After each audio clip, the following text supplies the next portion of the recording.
Уақыф. Бұл араб тілінің сөзі. Уақыф дегеніміз қазақ тілінде бір мүлікті, бір дүниені Алланың разылығы үшін деп, яғни садақа ретінде бекіту. Енді қарайтын болсақ, уақыфқа нелерді жатқызамыз?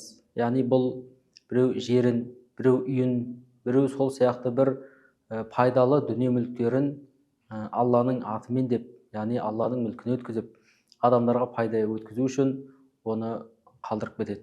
Мұхаммед пайғамбарымыз өзінің хадисінде адам өмірден өткеннен кейін бүкіл амал дәптерлері жабылады. Тек қана 3 жағдайда оның сауабы үзілмей, қиямет күніне дейін жалғасып келіп тұрады деген екен. Соның ең біріншісі, адам тірі күнінде жария садақа жасаған болса, және пайдалы ілім қалдырса. Үшіншісі, салихалы ұрпақ қалдырса дейді. Енді осының біріншісі, жария садақа дегеніміз, адам өзінің көзінің тірісінде, өзінің адал тапқан мал мүлкіне адамдарға пайда келтіретін бір нәрсе жасап кетсе. Мысал айтсақ, бір ауылға жол салып берді.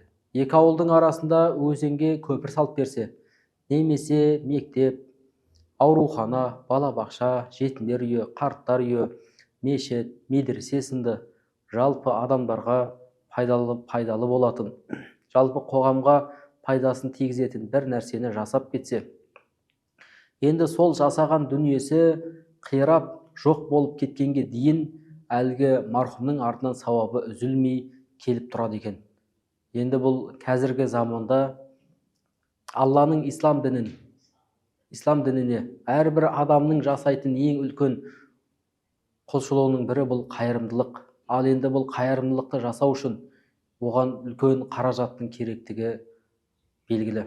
Ал енді сол қаражатты осы пайғамбарымыз көрсетіп бергендей, яғни бір нәрсені Алланың мүлкіне атап, содан түскен пайданы жоқ-жітіктерге, мұқтаждарға және де бір діннің қажеттіліктеріне жұмсап отыруды пайғамбарымыз бізге үлгі қылып көрсетіп кеткен. Сол үшін де қазіргі таңда міне уақыфты насихаттау бұл имамдардың, ұстаздардың міндеті.